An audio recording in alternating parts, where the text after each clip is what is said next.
Assalamu alaikum and welcome to Alpha AD Securities, one of Pakistan's leading stock brokerage firms। और मैं हूं Shuja Qureshi market trap के साथ। तो आज एज एक्सपेक्टेड स्टॉक मार्केट में हमने इनिशियली रिकवरी देखी, और जैसा कि मैं सुबह कह रहा था कि कल चूँकि दो बहुत ही इम्पॉर्टेंट साइकोलॉजिकल बैरियर्स टूटे थे, 46,000 का और 45,000 का, और उसके बाद जो 44,000 और 788 या 44,800 का कह लें कि लो बना था, और वहाँ से मार्केट रिबाउंड होके 45,500 के करीब आई थी। तो आज फिर जो रेजिस्टेंस आनी थी वो 46,000 से पहले आनी थी। मैंने मेंशन भी किया था कि 45,900 के आसपास आपको रेजिस्टेंस नज़र आएगी। तो इनिशियली वही हुआ, मार्केट खुली ऑन अ पॉजिटिव नोट, क्योंकि कल जो रिकवरी हुई थी वो थोड़ा सा कैरी ऑन उसने किया सुबह, और मार्केट 45,900 के करीब गई। वहाँ से प्रॉफिट टेकिंग आनी शुरू हुई, और सिर्फ तकरीबन I think at that point in time कोई 300 पॉइंट प्लस मार्केट गई थी, और वहाँ से फिर नीचे आई और 100 पॉइंट्स प्लस रह गई थी। वहाँ से फिर मार्केट ने एक और कोशिश की कि 45,900 और 46,000 क्रॉस करें, लेकिन काफ़ी देर तक 45,900 के पास ट्रेड होती हुई वो वापस स्लिप हो गई। तो सेकेंड अटेम्प्ट में भी उसने वो इम्पोर्टेंट साइकोलॉजिकल बैरियर क्रॉस नहीं कर सकी, और फिर सेलिंग प्रेशर आना शुरू हो गया। और हमने देखा कि इंडिविजुअल स्टॉक से शुरू होता है। कल भी ऐसे हुआ था कि एक दो स्टॉक्स पे नीचे के लॉक लगे और सारी मार्केट को वो लेके नीचे आ गए। तो आज भी हमने ये देखा कि कुछ स्टॉक्स जो थे उन्होंने इनिशियली तो कुछ दिखाई स्ट्रेंथ, लेकिन फिर वो तेज़ी से नीचे की तरफ आए और नीचे के लॉक्स हिट होने शुरू हो गए, और फिर एक के बाद एक हमने देखा कि लॉक्स हिट हुए, उससे सेंटिमेंट बिल्कुल नेगेटिव हो गया, और आज फिर इंडेक्स ने 45,083 का लो बना दिया। ठीक है, तो अब उसके बाद वहाँ से रिकवर होकर जो क्लोजिंग आई है वो 45,296.88, तो तकरीबन समझ लें कि 45,300 पे क्लोज हुई है मार्केट। वॉल्यूम्स आज फिर कम हुए, और ये एक और वजह बनी कि वॉल्यूम्स नहीं आ रहे थे, तो हमने देखा कि आहिस्ता आहिस्ता इन्वेस्टर्स ने अपनी पोजीशंस को ऑफलोड करना शुरू कर दिया। तो आज सिर्फ 131.1 मिलियन शेयर्स का काम हुआ। कल KSE 100 में 227 मिलियन शेयर्स का काम हुआ था, तो उस हिसाब से काफ़ी कम वॉल्यूम्स हमको नज़र आए।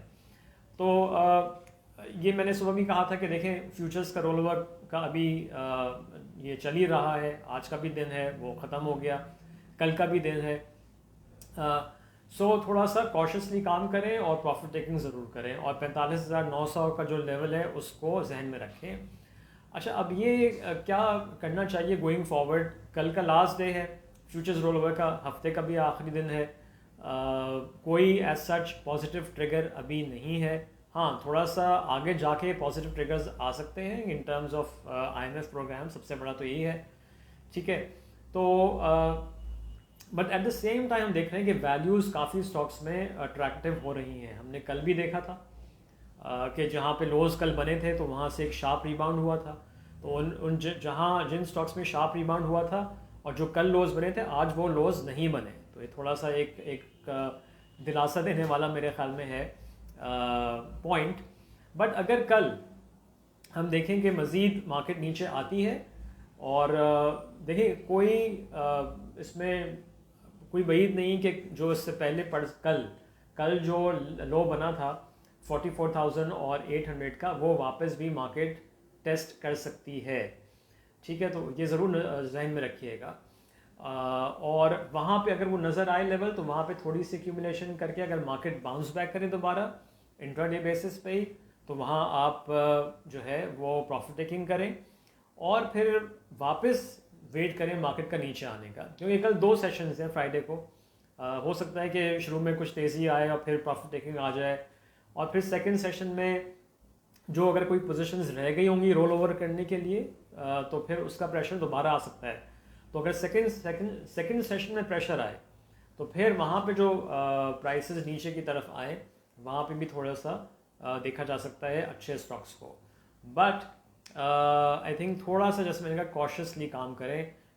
वहाँ आप अक्यूमुलेशन करेंगे तो आई थिंक थोड़ा सा, अगर आप medium to long term hold करेंगे तो आपको प्रॉफिट होगा, अगर आपने सही स्टॉक्स का इंतखाब किया।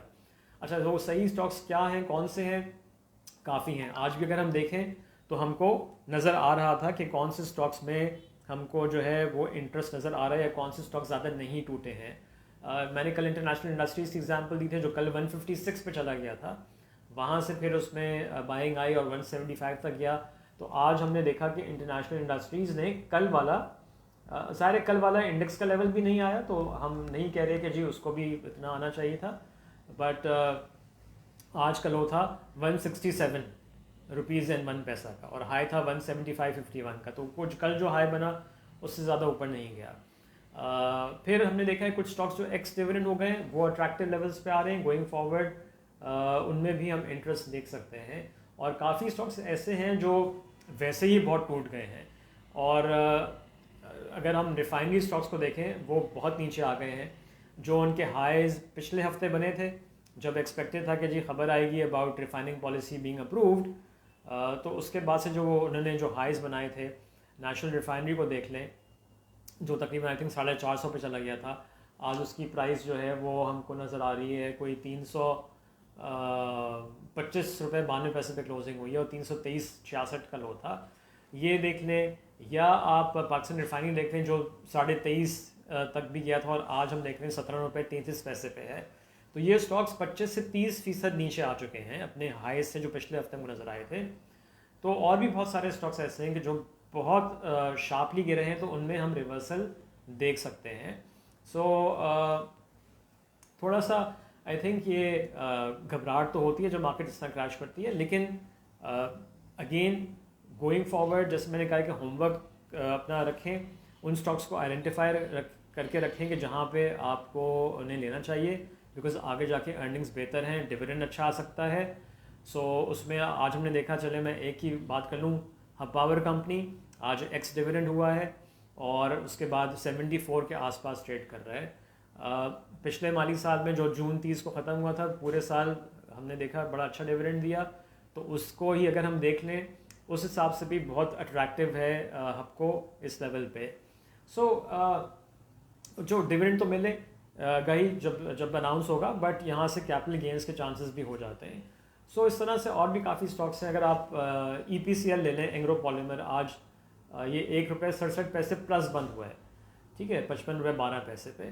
तो यहाँ भी डिप्स जो आए और जो हमने देखी भी थी आई भी हैं, तो उन वहाँ पे एक्यूमुलेशन की जा सकती है। देखिए अच्छे स्टॉक्स होंगे, फंडामेंटली अच्छे हैं और उनकी आगे गोइंग फॉरवर्ड अर्निंग्स अच्छी एक्सपेक्टेड हैं, डिस्पाइट ये जो हम एक्सपेक्ट कर रहे हैं कि इंटरेस्ट रेट यहाँ से अगले जून तक जो है शायद 8.5% तक भी चला जाए। उसके बावजूद भी हम देख रहे हैं कि अभी जो कम से कम अब तक जो डेटा मौजूद है, जो रिजल्ट्स आए हैं, उस पर अर्निंग्स अच्छी एक्सपेक्ट की जा रही हैं। अब ये जो क्वार्टर एंड हो रहा है 30 सितंबर को, जब इसके रिजल्ट्स आने शुरू होंगे तो फिर यहाँ से भी क्यों मिलेगा कि कौन से स्टॉक्स ऐसे हैं कि जिनको आगे जाके जिनकी अर्निंग्स बेहतर हो सकती हैं और उन अर्निंग्स के हिसाब से इस वक्त स्टॉक जो है वो हमको सस्ता मिल रहा है, तो फिर और आई थिंक आसानी हो जाएगी स्टॉक सिलेक्शन में। सो टिल देन थोड़ा सा आई थिंक वेट करें, जैसे मैंने सुबह भी कहा था कि कम ट्रेड करें, बहुत ज़्यादा वॉल्यूम्स में ट्रेड ना करें, जल्दी जल्दी प्रॉफिट बुक करें, तो इसी स्ट्रैटेजी पे रहें और लिक्विड ज़्यादा रहें। अब आपको याद होगा कि मैं जो मुझे फॉलो कर रहे हैं इतने अरसे से, कि मैं जुलाई से यही कहता चला आया हूँ कि जी छोटे छोटे प्रॉफिट्स पे इक्तफा करें। बहुत अभी कोई ऐसा जो है वो आई थिंक सिनारियो नज़र नहीं आ रहा कि बहुत बड़ी रैली नज़र आ जाए, लिहाजा जो है डिप्स पे अच्छे स्टॉक्स को एक्यूमुलेट करें और जल्दी जल्दी प्रॉफिट भी बुक करते रहें, अनलेस अनटिल कोई ऐसी खबर आ जाए जल्दी कि जो एक पॉजिटिव ट्रिगर हो। तो वो जैसे मैंने मेंशन पहले भी किया है कि वो IMF के प्रोग्राम का रिवाइवल भी हो सकता है या कोई और भी खबर हो सकती है, कोई कंपनी स्पेसिफिक भी न्यूज़ हो सकती है, सेक्टर स्पेसिफिक कोई खबर आ सकती है।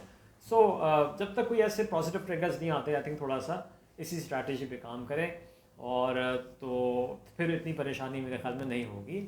ठीक है जी। अच्छा, आज मैं बता दूं इंटरबैंक मार्केट में रुपया वीक हुआ है और 169 रुपीज़ क्रॉस करके बंद हुआ है, 169 एंड आई थिंक 2-3 पैसे पे, तो कोई 35 पैसे का लॉस हमको नज़र आया है रुपये की वैल्यू में।